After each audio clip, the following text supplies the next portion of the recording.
Alright, so there's a few strategies that you can do that are very fast on this guy. If you have a terrain card, you basically just need anything strong on Yami or Wasteland that's 2k attack or higher. So see, the first cards we had were Wasteland and Dragon Zombie, so we don't even need to look at anything else in our hand. So what we do is we just put our terrain card, we play that first, then we just put it in the middle face down, and he moves forward, and then he plays behind him. Second turn, what we're going to do is we're just going to flip up our terrain card, move it forward, that way when he moves to the left next turn, he will still be on Wasteland. And then you can pretty much already see what's going to happen. I am going to move forward and attack him directly with a Dragon Zombie, and this will do a 2100 attack.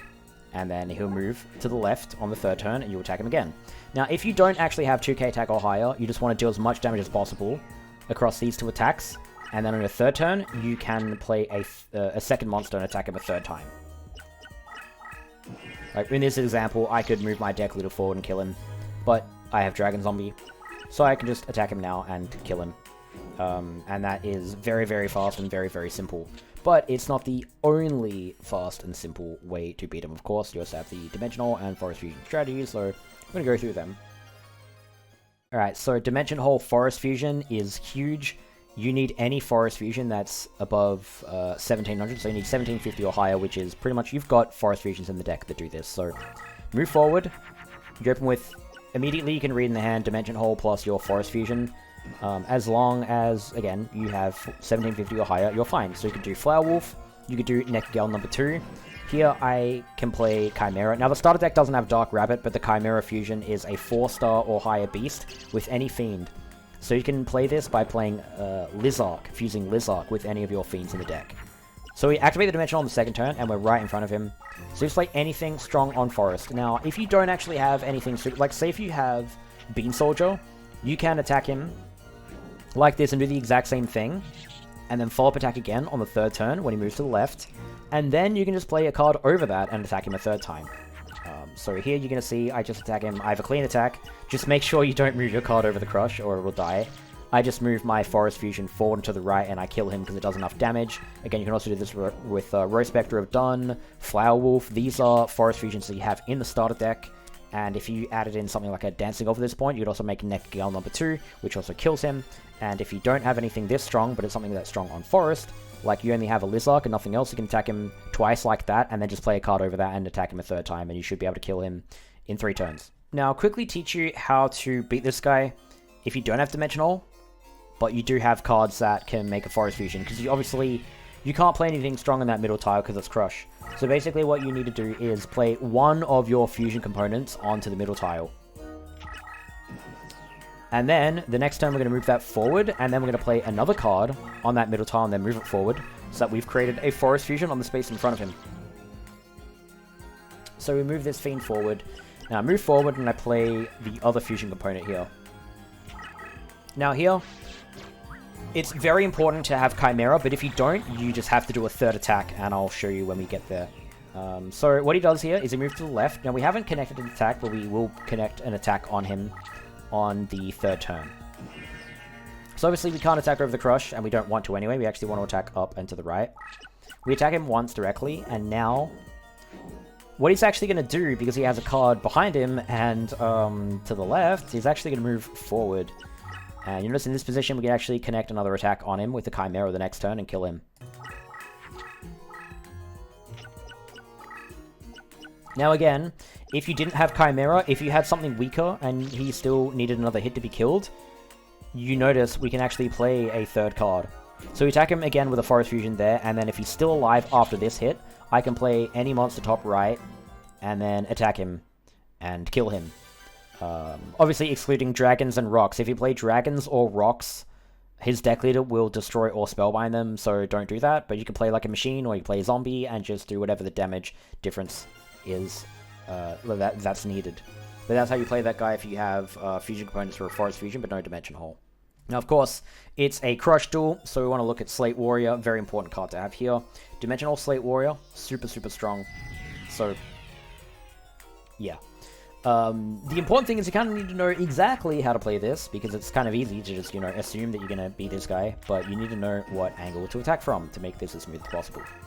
So he played the Dimensionhole face down, you've heard this a million times before, in the middle, and he just kind of ignores it, plays behind him after he moves forward.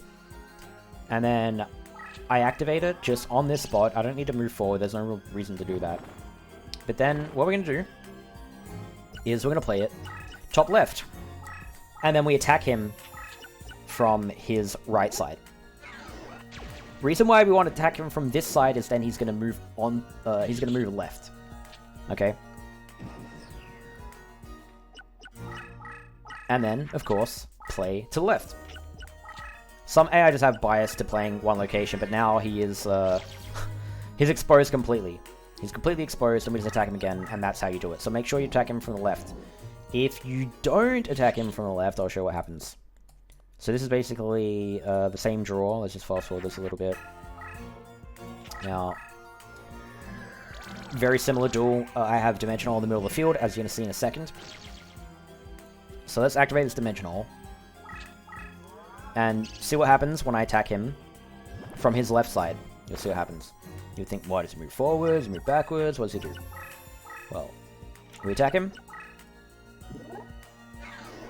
And watch this. Well, see the little attack animation, but watch what he does. So you would think this would be, like, easy, like a free duel, right? But he actually moves forward and then plays top right and attacks me. Now, here's the thing, you still get a 3-turn, but because he attacks us, this loses us like 10 seconds for no good reason. So it might not seem like a big deal, and this wouldn't lose you a whole run, but if you have Dimensionhole Slate Warrior, you want to attack him from his right side, rather than his left side. Because these are basically the same duels, except in this situation, I took a hit, and that hit animation cost me 10 seconds that I didn't need to lose, because I could have just avoided that by playing it and attacking him from his right side. So that's what happens. Alright, now we're going to look at one last thing where I don't have Dimensionhole, but I have other things that are very, very strong. So, we are going to open with a Slate Warrior, which seems kind of stupid. But you'll see what happens, right? So he moves forward, of course, he doesn't ignore, even if your card's a monster in the middle, he will just ignore it. And so we get a free hit on him, right? But the thing is, after we hit him, our Slate Warrior is now beached. And it won't be able to attack him on the 3rd turn, right? It's a bit of a problem. So we can't actually 3-turn this guy. We'll have to, in that situation, we would have to, you know, pass. However, if we move forward, then on our 3rd turn, we can finally move on to the middle tile, and then, because even though our Slate Warrior can't move 2 spaces, a card that's strong on Forest can. So we're going to fuse a Forest Fusion over it and attack him, and that is how you get a 3-turn. If you read your opening hand of a Slate Warrior and something that is 1700 attack or higher, or what was his attack at the end of that? Yeah, 1700. It generated 100. So anything that would attack him, that's... so for example, in 80%, if you code in a King, Tiger, Wanku, if you open with a Slate Warrior and KTW, you could just play that and kill him in 3 turns without Dimensionhole by using Slate Warrior and a card that's strong on Forest, or moves 2 spaces.